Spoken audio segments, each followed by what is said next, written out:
Hello, and welcome to A Dash of Salt. I'm Dr. Shelley Ann, and I'm so glad you're here. Whether you stumbled upon this podcast by accident or you're here because the subject drew you in, welcome. SALT is an acronym for Society and Learning Today. This podcast was created as an outlet for inviting fresh discussions on sociology and learning theories that impact your world. Each episode includes a wide range of themes that focus on society and everyday learning, whether formal or informal. So let's get stuck in, shall we?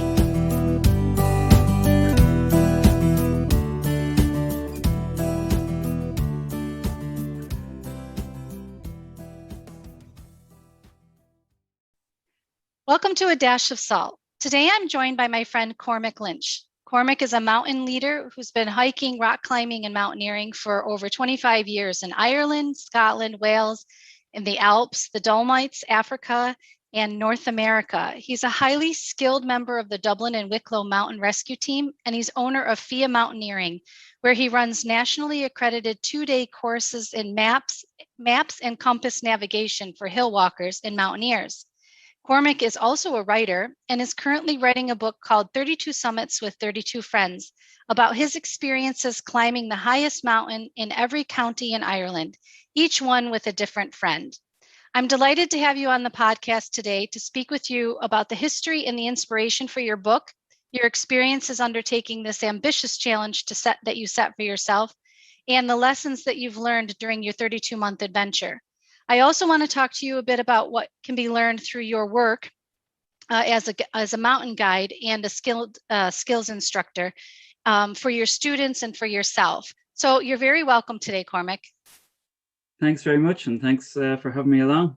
Firstly, tell us a little bit about your background and how you came to love the outdoors and what inspired you to embark on this 32-month climbing and hiking adventure of yours. I grew up in Wicklow Town and was very lucky to grow up there because it's right by the sea and it's close to the mountains. And I had a real kind of classical outdoor kid lifestyle, just coming home for meal times, my parents not really knowing where I was when I went out the door, just having a vague idea that I'd gone left and not right. And, that would mean I'd be in one neck of the woods rather than the other. That was fantastic, and I'm very grateful for that upbringing. Reading adventure books, Famous Five and Swallows and Amazons and things like that, growing up as a kid, that sort of instilled in me a love of adventure. And Swallows and Amazons led me directly into sailing and buying a sailing dinghy, and that led me into cruising, yachts and cruisers and yacht racing and sailing to Wales and back to Ireland and all that kind of stuff. So it was a great upbringing, and that's just translated into an adulthood of adventure as well. Well, I had the wonderful privilege of joining you on your 32nd summit, and it was an experience of a lifetime for me. And we'll talk a teeny bit about that in a little bit here, but can you tell the listeners exactly what your project and what the book is all about? Sure. Well, the project, I suppose, didn't start as a project at all in my own head. It was really two separate things. On New Year's Eve, I thought, what am I going to do? What are my resolutions for this upcoming year? And one of them was to be in better touch with my friends. As we grow older, we get busy lives, and you realize, hey, I haven't seen some of my friends or haven't talked to some of my friends in a while. So I figured, look, let's be proactive and let's actually pick up the phone and talk to people. And the second one was a bit more personal. I had seen somebody had climbed all the county high points in Ireland, and I thought that'd be a nice thing to do. When I became a mountain leader, I had to log days in Ireland going around the various mountain ranges, and that was a great way to see a bit of Ireland. And I thought, why don't I see the mountains in every county and climb the county high points? So those were my two kind of New Year's resolutions, and I innocently thought, that's great. They were completely unrelated, and they kind of trucked along in my mind for that evening, New Year's Eve. And then I thought, hang on, if I bring a different friend with me each time that I climb these 32 summits, I'm gonna spend a day with 32 different friends. That would be a really nice way to, use both resolutions as a benefit to me this coming year. And innocently again, I just thought that was just going to be me hill walking with a couple of friends. But then it really took off, I suppose. One friend suggested that would be a great book. And I thought, wow, actually, it would be a great book. It would be great to record what we're doing as we go along, and to, you know, have conversations with the friends and say what's gone on in your life, what's made you the person you are, what's happened with you. And I recorded people on the trips, much like this chat. Although you and I are sitting down in a warm house now, sometimes it wasn't quite that warm on the trips, but you know, I had all my notes, and I sat down and I wrote the first draft of the book, and I'm now on the second draft, and I'm on chapter 20 out of 32. So it's going really, really well, and it's one of the good things about being in lockdown, that I have a bit of time to write a book. So I'm enjoying that. But I think that you've touched on something that's really important, and it's that idea of connecting with friends, where you can set aside sort of the technology and the digital toys and whatnot, and be able to just have, you know, that those experiences with your friends that are very wholesome and outdoorsy, and, you know, just to have real conversations, that I think that a lot of times are missing, having these, you know, special conversations one-on-one, with somebody. So that's really interesting. I know that out of 32 summits, you've had lots of memories that you've gained. And I guess what I want to ask you is, what was your most memorable climb, and why? I suppose the one that had the biggest impact on the project is probably the most memorable one, because of that. They were all great. They all had something to give, and that was the joy of bringing a different friend each time.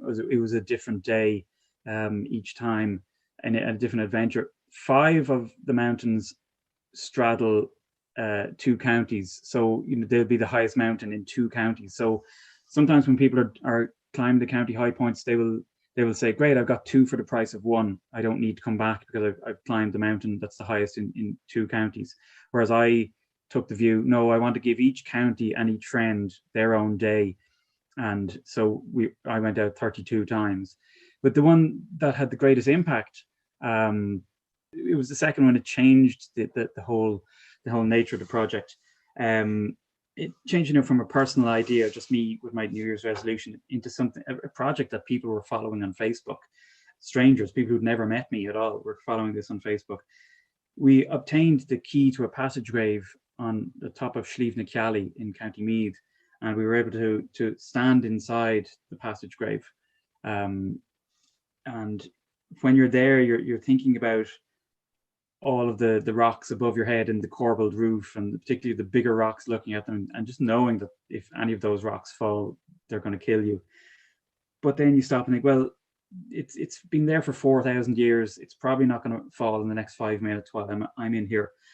And there's a connection, I guess, down through time with every single person who stood in there and looked up at that ceiling and thought, God, I hope that rock doesn't fall on my head.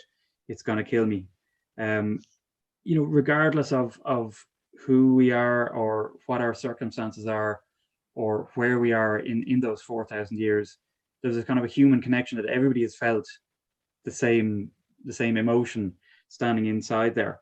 And that was amazing. And after that, we went and searched for the house in which my mother grew up in County Meath.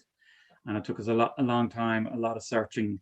And we met neighbors of hers who remembered her, remembered my grandparents, and who were, you know, able to tell me things that I was already telling to my friend John, who had come along. He was the friend on that summit. And I suppose on that day, both standing in a 4,000-year-old passage grave, and, you know, listening to the kind of whispers of history echoing down through time to us, and then more recently and more personally standing outside the house in which my mother grew up and listening to neighbors tell me stories about her and my grandparents, you know, people who'd been dead for years and years, but who were still remembered in that neighborhood. It made me, you know, realize that the project was not going to be about me climbing some mountains. It was going to be about our relationship to the landscape in which we live, and our relationship to one another, and how we commemorate our loved ones lost, and how we engage with one another while we're still alive. And you realize when you're standing inside a building that's stood for 4,000 years, how fleeting is our own time here on Earth, and how important it is to make the most of it. So the project wasn't really about the mountains anymore. They were just a framework, and it certainly wasn't about me. It was about the people we met along the way, both alive and dead, and about how we remember and revere one another. Yeah, and like you said, it's fantastic that was your second climb, or your second outing, because I'm sure that's probably one of your driving and motivational factors, continuing on, waiting for sort of those aha moments and those experiences along the way with all of those who came after, the 30 times after. Absolutely, because I guess knowing what the theme, if you like, of the project was, after only the second summit, it meant that I was able to look out for it and see it. Once I knew what the project was about, I was able to see it every time I went out, and that was just a gift. That was amazing. The idea of knowing exactly what this project would entail, and knowing exactly what I needed to make it a success was phenomenal. And to have that right at the outset was amazing. You said that you were sort of audio recording the conversations that you were having with your friends, and obviously, as part of my research, I did a qualitative study, so I had a lot of these rich, in-depth conversations with volunteers. And they're so significant to me that a lot of times I'll go back and listen to those conversations, and get another nugget of wisdom, or something really remarkable. So this next question that I have for you is based on that. What were some of the conversations or interactions that you had with any of your 32 friends that stick with you today, and why are they so significant? One that certainly jumps out at me, it would be Dennis O'Sullivan, who came with me on Summit 18 in Monaghan. And I didn't particularly know Dennis terribly well.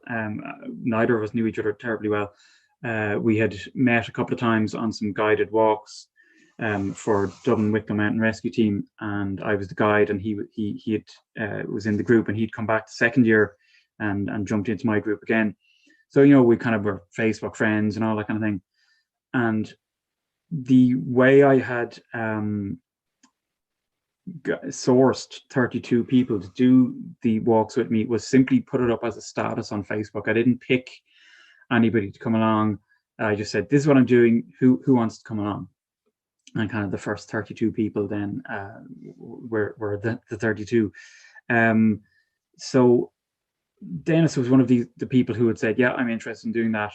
And my second rule was, once people have self-selected, once you're in, and that's it. I'm not gonna choose the people that I would normally choose, because that would be a bit predictable, and it would sort of defeat slightly the purpose of what I wanted to do.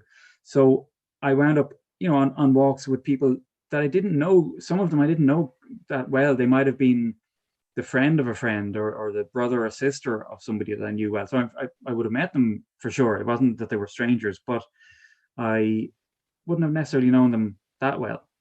And for some of them, I guess it was a unique situation that we went off and spent a whole day together climbing a mountain, even though we didn't know each other particularly well. But Dennis and I had, we didn't know each other all that well or all that long, but we got on really well.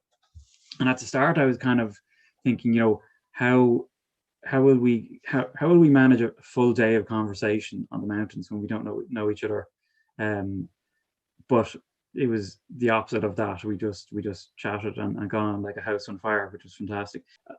He had a lot of different little stories that all revolved around his life growing up in Blennerville in County Kerry, and a lot of them would have revolved around his dad and his grandfather. And they worked on the railway down there, and they lived on Railway Terrace, and their whole kind of life revolved around the train times, and the next train is coming in at 5:10, so we have to be here for it, and all that kind of thing. So he had some lovely stories about just people coming in and off the train and with nowhere to stay. And Dennis's parents would put them up in the railway house and just look after people. And it kind of harkened back to almost like, the golden age of steam railway kind of thing. It was that sort of feel of when the railway was like a really important part of the community and of the rural community and of towns and villages. And when I guess the railway in its day was the internet, it was the connectivity. And as a result of that, it had huge importance that it we've kind of forgotten about nowadays. The significance of the railway has diminished hugely with the advance of telephone and fax and email and internet and all these kind of things. But back in the day, the railway was a big deal, and to be involved in the railway was to be an important person in the community. And listening to Dennis's stories and listening to the pride in his voice, I can even hear myself getting emotional now. But like the pride in his voice, this talking about his father and just how important railway life was to them, that was great. That was one of the ones that really sticks out for me. And I'm sure that connection you made with somebody who was essentially, just an acquaintance, and now, this connection that you have with him and how much more deeply you know him, and the way that in which you selected your participants, if you will, your friends to walk with, it really speaks of that idea of community and belonging, and bringing that idea of that wider community together to make more intimate and closer connections with others. And then here you tell the story about how at one time the railroad was that sort of that connection, that way of connecting. And so it just gives you that wonderful sort of idea and visual about the interconnectedness of relationships and how important it is. So I remember myself being really so excited on so many levels to be part of the 32-month odyssey that you had undertaken, and being the last to climb on this adventure felt really momentous to me. And it was momentous to me, for me, what I was thinking it was going to do for me, but also what it was going to do for you. And I got to experience this moment with you, crossing that proverbial finish line, when we both reached the top of Mount Aragal together and looking over the valley below and being really in awe. And I just remember, for me, it felt like an opportunity as an American living and working in Ireland, who often feels like an outsider here. Even though obviously all my friends and people that I've met and worked with and that kind of thing have always been very embracing and open with me, I would still have that tendency to feel like an outsider. But sometimes I do feel like I don't really belong here. And so being able to go up Mount Aragal with you, was that ability for me to experience what I called my Ireland, and to embrace Ireland in a way that I think that sometimes many Irish take for granted. I've had conversations with many of friends now that I've been living here for 5 years who have said, "Oh my goodness, you've been to more places, counties, than I have, and I've lived here my whole life." But for you, this was a journey of 32 long months, and it was a labor of love and loss and everything in between, and that was finally coming to pass. And I felt like that's what represented when, you and I stood at the tippy top of that peak. So was there ever a point that maybe you had wanted or felt like you were going to give up, or maybe one of your 32 friends felt nervous or felt like they wanted to give up or throw in the towel? And if so, how did you overcome it? Standing on the very first summit, Galtymore, with Cian, I didn't want to give up, but I was kind of thinking, wow, have I bitten off more than I can chew here? Because we were soaked to the skin.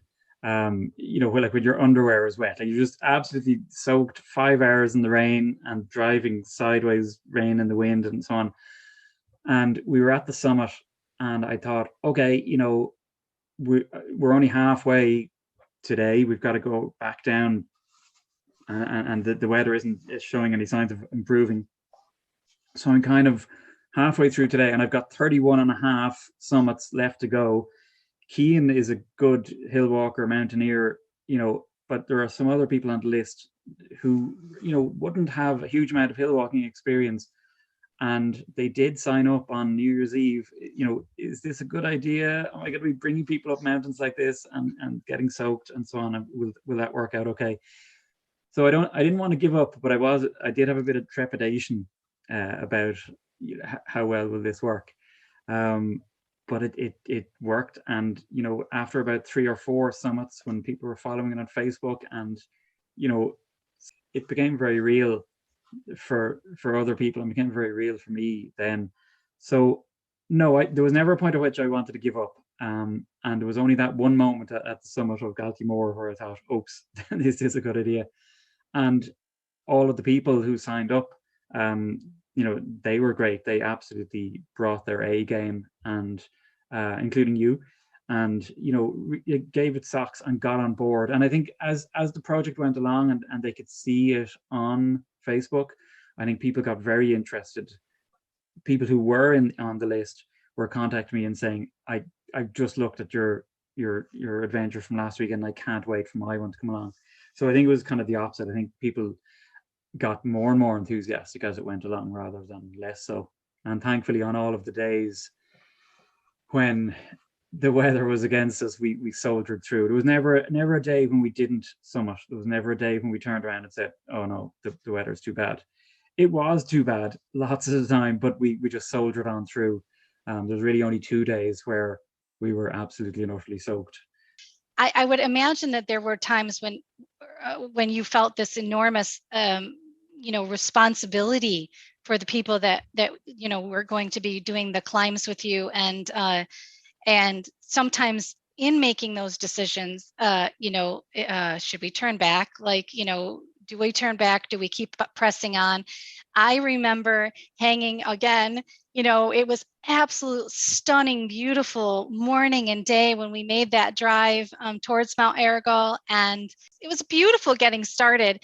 And I remember we hadn't gone very far up, and anybody who's kind of climbed around Mount Errigal, there's a sort of and you'd be better to tell this, I think, than me, but a small area where it's nothing but sort of rocks, and and you're kind of grabbing on to get to me it felt like I was climbing straight up, and I was in a bit of a panic. I remember myself thinking, oh my gosh, I'm not going to be able to do this if this whole thing is like this. And then all of a sudden the wind picked up, and I remember you tucking me into a little crevice or a crease. We tucked ourselves in, we put on our windbreakers, our jackets, zipped ourselves up, and we just kind of stayed there for a few minutes with the wind. And we were seeing people coming down, and they were like, ooh, it's getting rough up there. Are you guys just heading up? And that kind of thing. And I remember myself being in a bit of a panic. But I also remember that I was with somebody who was very skilled, who wouldn't put me in danger, and that was really a powerful moment for me. I think it was a powerful learning moment to know that I could overcome some of my fears, but B, knowing that I was with somebody that I could trust, that was going to make sure that had that, again, that audacious responsibility that you have for all of us. But you're so skilled, and I think that was sort of an important learning experience for me. And I'm sure that even as a skilled guide and all these experiences that you've had, you probably still have learning moments too. And so that's my question for you now is, what did you learn from doing the 32 summits with 32 friends? I learned a lot, really. Some about myself, some about other people, and some about life. And I suppose go back to that day on Errigal, the two of us together. One thing that I've always found is important in the mountains or in life is that when people give you advice, like the well-meaning people who told us it's very windy up there, don't go up. That's advice. It's not instruction, and you don't know who they are. and you can't sort of necessarily take the advice of strangers at face value. You have to, add it for sure to the heap of advice you've got, and add it to your own wisdom and your own experience and your own research and what's happening in front of you. What can you see in front of you? So they didn't particularly know that we were going to be okay, that we had plenty of gear. I mean, they were coming down, and I remember the people who were telling us it was very windy were dressed in t-shirts and shorts, and we had all the proper gear. So I was like, yeah, okay, it's probably not going to be as cold for us as it is for them. And we knew what we were going to do, and I felt where we are right now, we're not in any danger. So let's keep on going. And if it gets more dangerous, then let's dial it back. And if it gets too dangerous, well, then let's turn back. And that's, I guess, one of the things I've learned in the mountains, and it applies to life as well. Keep on going, see how you feel, dynamically risk assess. So, ask yourself every so often, is it still okay? Am I still comfortable with this level of risk? Have things changed? And if they haven't, or if they have and it's still within your comfort zone, well, then keep going. But keep an eye on it. And if the risk gets too much, then yes, you need to turn back. And obviously, you need to not be overcommitted that you can't turn back.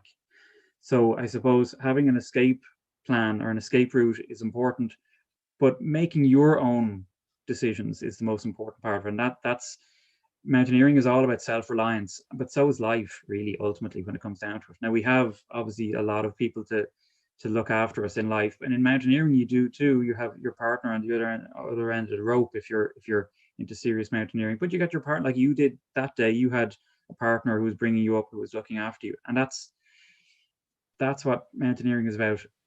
Partners being self-reliant, teams of people being self-reliant. And I think that's what life is about, having a good team around you, people you can trust, people who will take the risk with you, but will also let you know, look, this is too risky. We need to move back from the edge, whether it's the metaphorical or the real edge. Yeah. And before we move on we're going to start talking a little bit more about your business, Fia Mountaineering, and we're going to talk about your work that you do with the rescue team, and we're going to talk a little bit about play and leisure and that kind of thing. But before we do that, I just wanted to say another sort of aha moment for me, which still gives me a chuckle even to this day, was when we were, I don't know where exactly we were up on the mountain, but once we got off the cliff face and I realized I was surviving that, which in reality, listeners, it wasn't a cliff face, but for me it was. It was pretty steep and craggy. I'm glad you said that, because I was going to, no, it wasn't cliff face. No, I know. That's why I wanted to say, for me, it felt like, the scariest thing in the world. But when we got up off from that, and I thought, oh my goodness, I'm almost there. I'm going to make it, and we really had only just summited the little bit. But I remember all of a sudden the wind picked up, and it was mighty and it was fierce, and we were being pelted with this rain and this mist. And I was like, where did this weather come from? I feel like we're in a storm. And you're like, Shelley, we're in a cloud. And I had never experienced being in a cloud before and what that meant. And, again, it was like experiencing all these different levels of newness that I had never experienced before. But just, I just remember looking at you, and I'm like, I felt like I had my hands up and I was shouting, what is this weather? And you were like, we're in a cloud. Like, it's nothing. That's the thing. I suppose most people don't experience clouds other than they're up in the sky. But to actually be in a cloud, you need to stick your head out of the window of your plane, or climb up on an Irish mountain where the clouds come down to meet you. And it is quite an experience, because it feels like rain. It's not raining. It's just the clouds sitting on the mountain.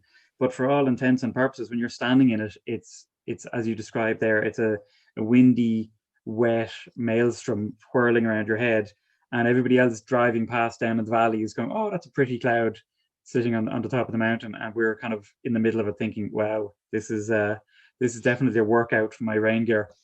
We're going to go on again, like I said, to sort of your business and work and play. And I have some questions here for you. The first one is, have you always worked as a mountain leader? No, is the simple answer. No, I haven't. I have had a varied career really, which is good. I kind of think it's nice. There's definitely a value in having one career all your life. You know, being a really good dentist because you have 40 years of experience as a dentist.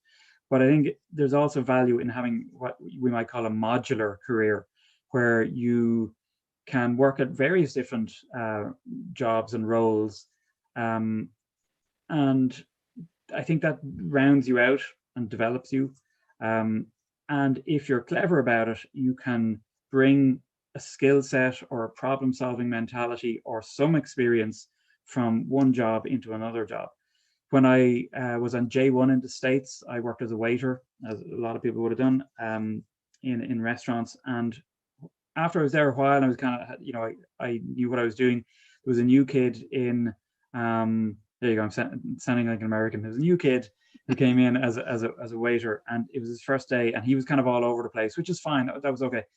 And he took the last mug of coffee out of the coffee pot for his customer, and he didn't make a new pot of coffee.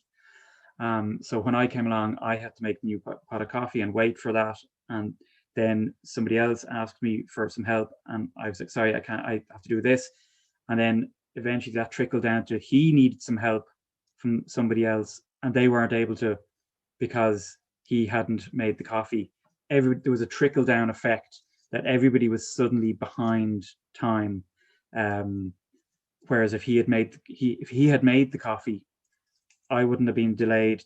The next person wouldn't have been delayed, and the next person would have, and they would have been able to ask or help him when he asked for help. So I think that the take home message from that was, it's if you do your job well, you facilitate other people in doing their job well, and then they have extra time in which they can help you if you do run into trouble, and vice versa. So I've worked in a number of different things. I was went back to the States after J1, and I worked in human resources in California for a couple of years, in a market research firm in Silicon Valley. I came back from that, and I wanted something a bit more, with a bit more bite to it maybe than human resources. I wanted some, if the company makes widgets, I want to be one of the widget makers kind of thing. And then I went from that, from being a systems engineer with that company, fixing the year 2000 bug and saving the world, into being a lawyer, a solicitor, which was kind of closing the circle, I guess, because I'd studied law in college, and I kind of felt now the time is right for me to actually be a lawyer. When I came out of college, I didn't want to be a lawyer. I wanted to do different things. So time was right, including going to the States. So the time was right for me to be a lawyer, and I did that for a decade or more. And the firm I was in closed down. I was in one firm for 8 years, and it closed down. Hopefully not my fault. I don't think it was. Anyway, it was a lot of law firms were closing down at the same time, and a lot of law firms were letting people go, which then fed into my not getting a new job with another law firm, because there were simply no jobs. They were letting lawyers go, as opposed to hiring them. And I just thought, you know what? I've had a lot of responsibilities, and just in the last year, a number of responsibilities have ceased for me. Now I'm at this point in time, the only responsibility I have is to myself and to my dog. I have to put food in the bowl for the dog, and I have to put food on the table for me, but I can do that at the moment. I don't need to be a lawyer right now. So I decided to kind of step off the treadmill and not be a lawyer. And at the same time, I was qualifying as a mountain leader, and I thought, I'll be lucky if I get to run a mountain skills course once every 6 weeks or 2 months or something like that. But sure, I'll give it a go, and it'll be a bit of pocket money, and that'll be fun. And it just took off straight away. And I've been running courses every weekend that I can, plus or minus COVID restrictions. So it was an amazing sort of change, I guess, but I'm very happy where I am right now. So Cormac, if you can tell me, the name Fia Mountaineering, what is the significance or the meaning of Fia? Is it the name of somebody, or I was just very curious about what Fia means. It is a girl's name, but that's not how the company is named. And it's a lovely name. If I had a daughter, I'd probably call her Fia, but I'm sure she'd get very upset realizing that I named her after my business. It means deer in Irish, and deer feel at home up in the mountains. They're sure-footed up in the mountains. They thrive up in the mountains. And I'd like people on my courses to feel that way too. And it also means to run wild. So when my friend Rosaline suggested that as a name for a mountaineering business, I thought, yeah, that works for me. Yeah, that whole idea of just the freedom that you gain in the mountains, and the real freedom that you have after everything that we've been talking about, the real freedom that you gain not only from being and experiencing the mountains, but also when you do take on some additional learning, and you take on, say, a mapping and a navigation course and that kind of thing, you are more sure-footed, and it does sort of increase that idea of freedom. So obviously, leading guides and walks and doing these courses where you're teaching and doing something that you absolutely love in the outdoors, it sounds like a dream job. You get paid to go hill walking. And they say that if you love what you do, you'll never work a day in your life. Is it really as easy as all that, this job that you do No, now? no. In a word, no.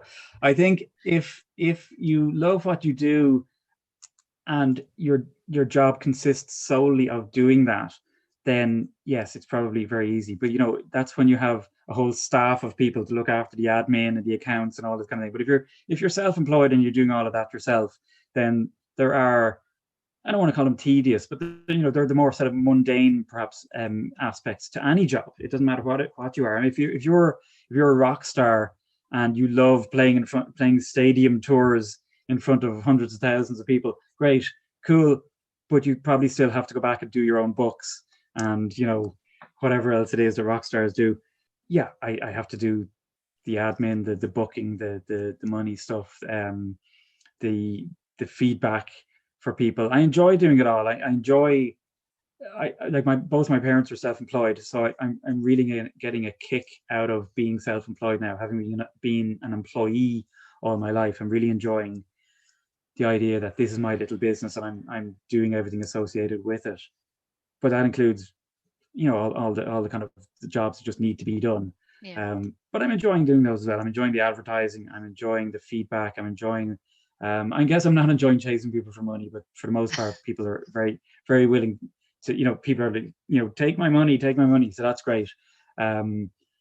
The admin side of it, I suppose, nobody particularly likes that. And when you think of any cool, in inverted commas, cool job, nobody thinks, oh, there's probably some admin involved in that as well.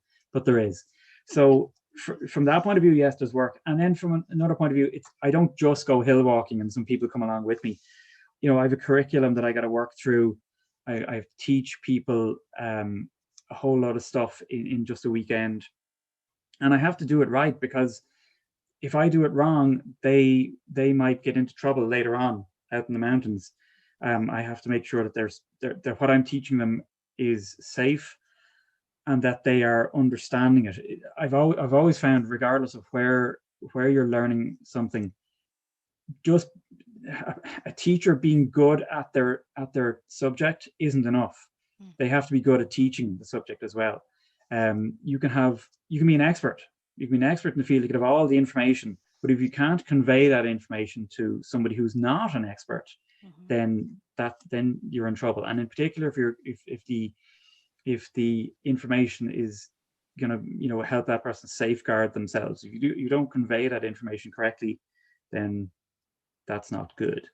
So I have to be able to get through a curriculum and teach people, and make sure that they're learning regardless of the circumstances, regardless of the weather. It's easy to teach people on a beautiful sunny day, but when the wind is coming along, the rain is coming sideways on the wind, I still have to make sure that these people are learning as well as the sunny day people. And in particular, they've paid the same amount of money as the sunny day people. So, there's a huge onus on me to make sure I'm working through the curriculum. And maybe that means we're not going to go all the way up there. We're going to go over here instead, where it's a bit more sheltered.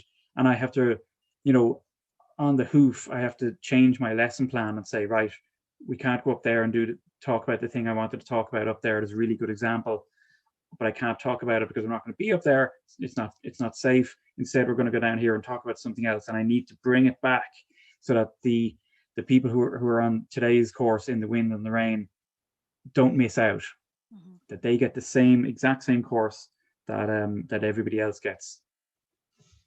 Yeah, and it comes back to that, again, that sense of that huge responsibility, that duty and the obligation that we have as teachers, as educators, to make sure that in whatever it is that we're teaching, that they're getting the highest quality learning and education, and teaching beyond just the subject, and putting sort of your whole heart and soul into it, but making sure that, having that idea that they come out of it with, the highest sense of understanding that they can have for all opportunities.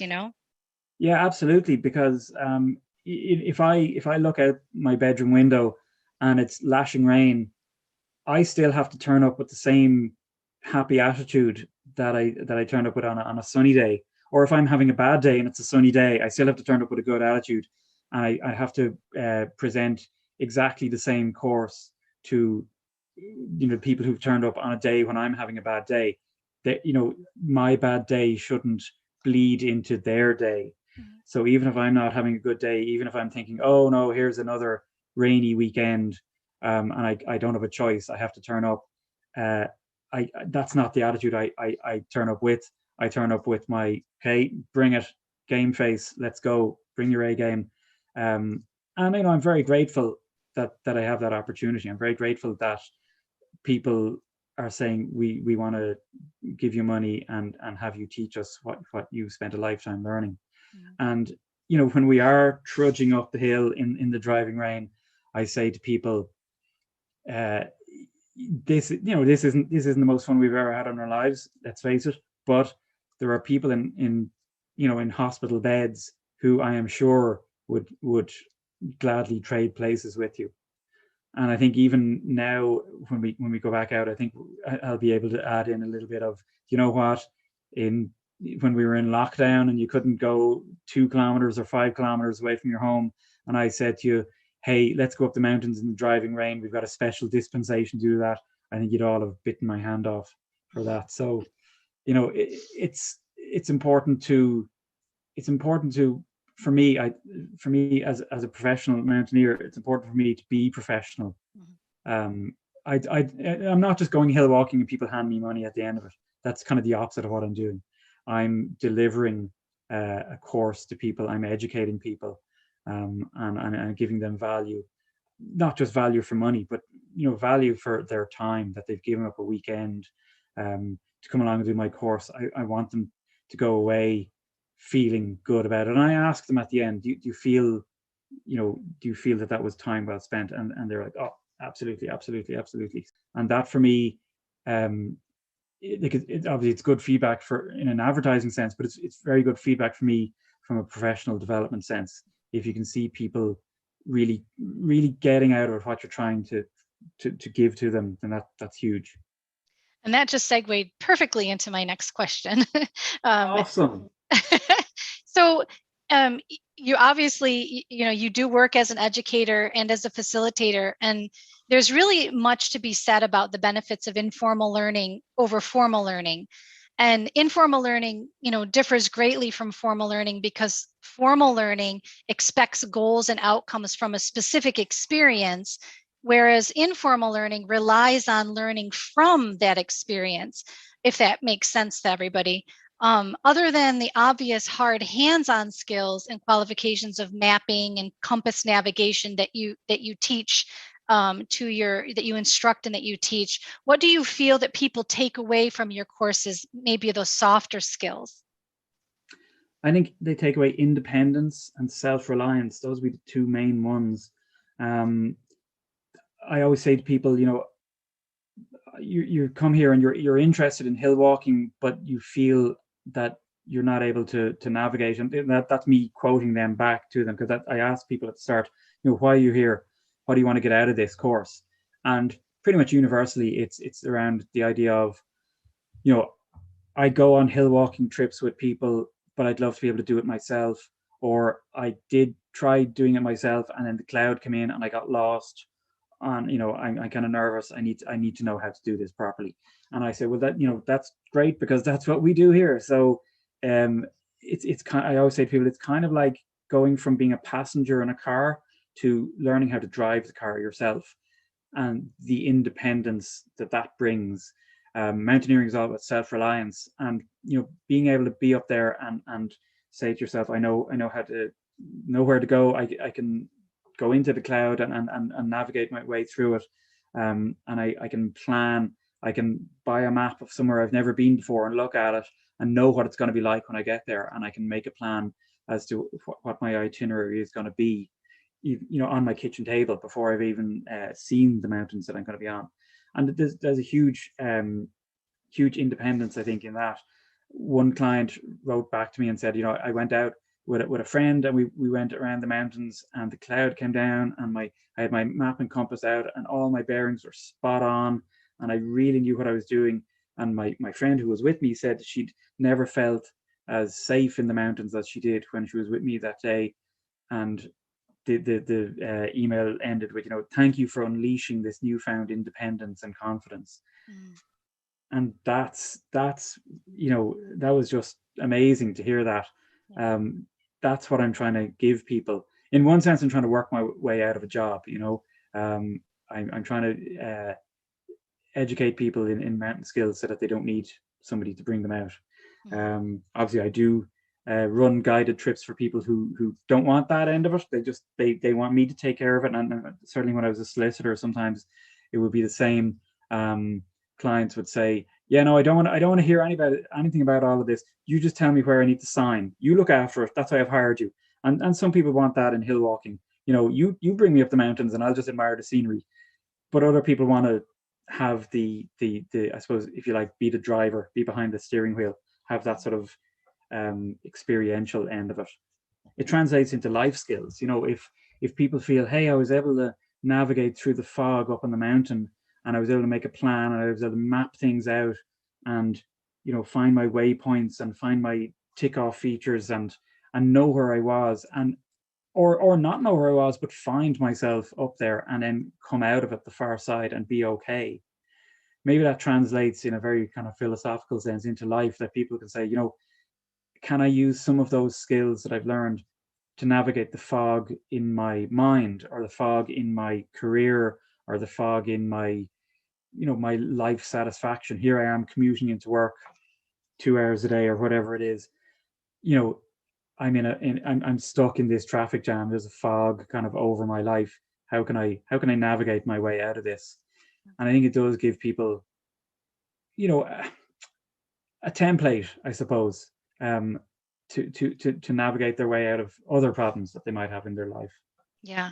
Obviously, we've all been sort of living under the cloud or the shadow of COVID-19 over the past year and a half.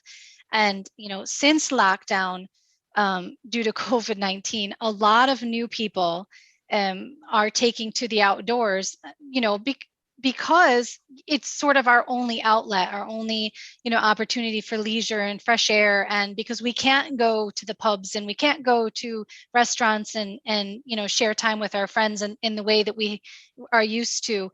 But I know that this has created problems of its own with that whole idea of taking to the outdoors.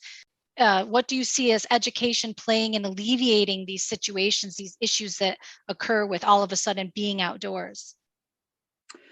I think the education has to be, delivered carefully, and not in a sort of a finger wagging manner, that you're not allowed to do this and you mustn't do that. Pick up your litter, tidy your bedroom, kind of thing. People don't like being talked to like that. They feel like a little kid being told to tidy their bedroom. I think it's better to instill in people a love of the outdoors and love of natural environment. I think we need to educate people before ever they go to the mountains that we go to these places because they are pristine and natural, and we should leave them that way for the next people. The outdoors is fragile and it's precious, and I think if you grow up in a concrete environment and a metal environment, you don't really quite know, or a tarmac environment, you don't quite know how delicate and fragile the natural environment is, and how a small thing like throwing away a glass bottle or leaving your campfire burning while you walk away, or smoldering, can have an enormous effect, an enormous kind of domino effect. It'll burn away animals and birds, it'll burn away their food, it'll burn away their nests, it'll burn themselves, and it can take an awful long time for the outdoors to recover. So we do need to educate people to love the outdoors. If you love something, you won't harm it. Really wise advice and wise words. Outside of your business, you also volunteer your time with Dublin and Wicklow Mountain Rescue. What kinds of incidents does your mountain rescue team deal with? We deal with a lot of stuff. I was surprised at how much we deal with. I've been on the team for 10 years, and I've seen quite a lot of stuff in those 10 years. The ones that people expect would be, a hill walker gets lost in the cloud or fog, or at night when darkness descends. And we do get plenty of those. We will deal with injuries. Our most common injury would be a lower leg injury, so that can happen to anybody. They hike up the mountains and they just go over on their ankle and hear a snap. But we get a lot of other stuff as well. We'll get people maybe falling, having a serious fall. We'll have people when there's a lot of rain and the rivers flood, people can get into trouble there. We have a swiftwater rescue section in the team. We deal with a lot of suicides. If people choose to end their life at a cliff, we'll be called in to deal with that, or in a quarry, we'll be called in for that. We can also have rock climbing accidents when people are stranded on the cliff, and we'll sometimes be called in looking for, say, just missing persons, or people suffering from dementia who've wandered off, and just a large number of people are needed to search for them. And we have huge amount of search management experience. And I know the guards are very grateful when we arrive. The Gardaí are our tasking agency. So when we arrive to help them search, 40 or 50 trained, qualified, equipped searchers arrive who know exactly what to do and know exactly how to search an area. And in particular, the rougher the ground, the more dangerous the terrain, the more the guards are delighted to hand over to us, because we have the experience for that kind of terrain. So yeah, it's quite varied. We do a lot of stuff in mountain rescue.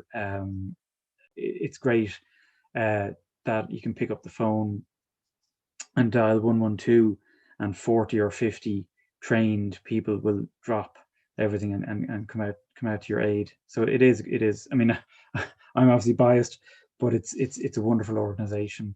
Any mountain rescue team, it's great what people do. You're out there training quite frequently, several times a week. Am I right? Yeah, absolutely. There's a lot of training in it. And as I say, there are a lot of disciplines within the mountain rescue. So I mentioned the Swiftwater team. We have a cliff rescue team. I'm the head of that. We've got a dog search team. We've got search management. We have search drones.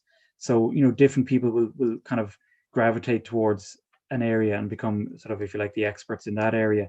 So I don't know anything about flying drones, but I know a lot about cliff rescue kind of thing. And then within that, we'll do our medical training. Everybody on the team has to have some form of medical training, because if we find a person and they're injured, we need to be able to deal with them. So our minimum on the team is emergency first responder, but a load of us have become EMTs, emergency medical technicians, and then also on the team we will have advanced paramedics and advanced paramedics and doctors. So we have a huge amount of medical expertise, and then we have just search training and general hill walking trainings that we have to be fit and able to go out to look after people, because we don't know when the call is going to come, and we don't know what it's going to be. Mm-hmm. And these are all people who donate their time, volunteer. This is a voluntary organization. Is that correct? Absolutely, yeah, absolutely. There are nobody. We're all on the same pay scale in mountain rescue. Everybody gets paid exactly the same.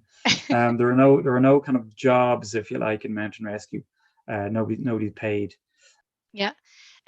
Just going back to some of the things, the rescues and things that you've done, do you think that people, cause their own misfortune through lack of knowledge or preparation? Sometimes, I mean, anybody can be unlucky. I mean, anyone can go over on their ankle and hear a snap. Um, for sure, if people get lost, or if people are out in the wrong gear, if they've bitten off more than they can chew, and I think sometimes people do that. I often say that mountains are like lobster pots, that people find their way in quite easily to the mountains, but then turn around and realize, oh, they can't find their way out quite as easily. And you park your car and you don't intend to go to the summit, but you walk along for a bit and it's really nice. You go a little bit further and like, hey, let's go on a little bit more. Look over that over there, and then hey, we're nearly at the summit. Let's go hit the summit. And maybe you haven't been paying attention really to where you're going, and you get to the summit, and that's great. And your group turns around to go back down to the car, and you find that people are trying to head off in several different directions, and everybody thinks their direction is the correct one. Maybe the cloud has come down at this stage, and the wind has picked up, and it's starting to get wet and rainy, and suddenly you've gone from a lovely day to, oh, this is quite serious. We're on the top of a mountain. Maybe we don't know what the name of the mountain is because we just said that looks nice over there, and we're not quite sure which is the way down. They haven't done anything particularly wrong, but maybe a slight lack of preparation or a slight lack of knowledge has turned their day kind of sour. And that's not really anybody's fault. It's again, I'm not into finger wagging. It's just I love the sense of adventure. I love the fact that people will say, what's that over there? That's what mountaineering is. What's that? I want to go up there. I can see it way in the distance. I want to go to it. And that's brilliant. But I think people underestimate the Irish mountains because they're not very high. People think, sure, that's fine. And they're all kind of rounded and stuff, but they're rounded from one direction. But if you walk along, you'll come to a glaciated valley, and it can just be a huge steep cliff that has no right to be there. And it's completely out of character with everything else that you experienced during your day. But you come along and the glacier has taken a huge scoop out of the mountainside, and you arrive at the top of a huge cliff. And I think sometimes people get caught unawares by that kind of thing. They feel, yeah, Irish mountains are fine. There's no danger.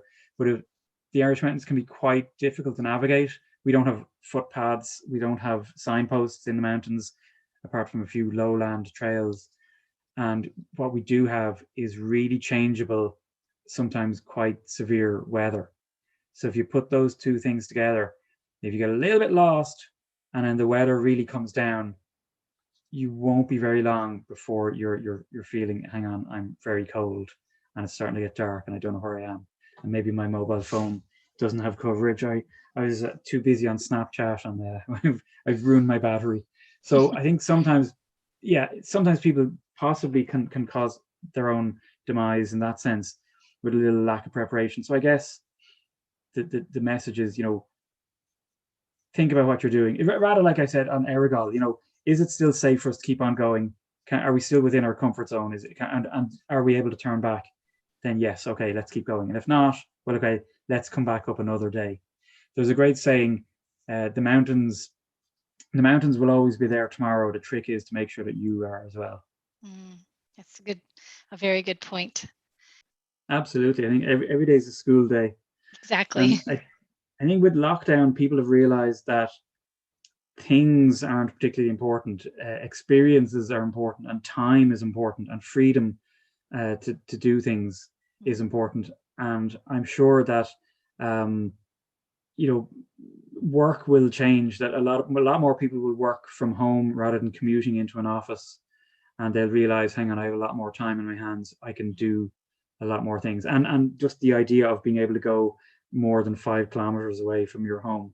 I think a lot of people are going to want to explore and go out there and learn how to do it. And that's great. If that's one of the things that COVID gives us, then that's good. Yes, but definitely, like you said earlier, do your due diligence and your preparation, and don't go out there willy-nilly in shorts and a t-shirt and say, I'm going to go do some hill climbing and not be prepared for what may happen. So I'm going to make sure that I link your Facebook page as well as the link to your Fia Mountaineering page to this podcast when it publishes. But if someone is interested in finding out more about courses or activities that they can do outdoors, or preparing themselves maybe to go out and do something new, what would you say? Do you have a few suggestions for us? I guess national governing bodies are a good way to go. You pick your sport and Google who's in charge of it. Mountaineering Ireland or Canoe Ireland or whoever it would be.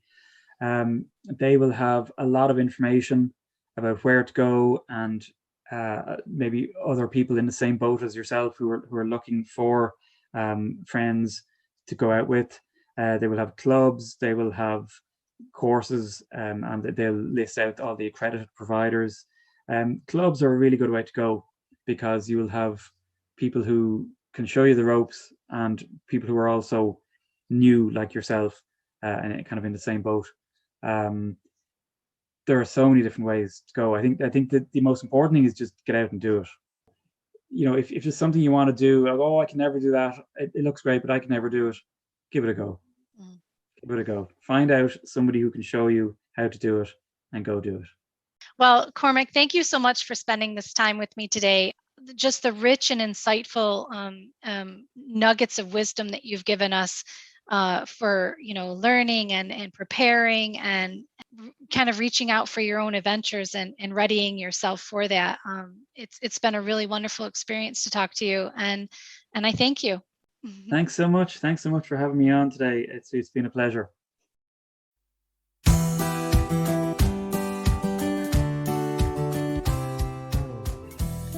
I hope that you've enjoyed this discussion on A Dash of Salt, a space where you'll always find fresh and current discussions on society and learning today, seasoned with just the right touch of experts in education and a dash of sociological imagination. Please be sure to like and share this episode, and don't forget to subscribe to A Dash of Salt on Podbean so that you don't miss the next episode. Thanks so much, and we'll chat again soon.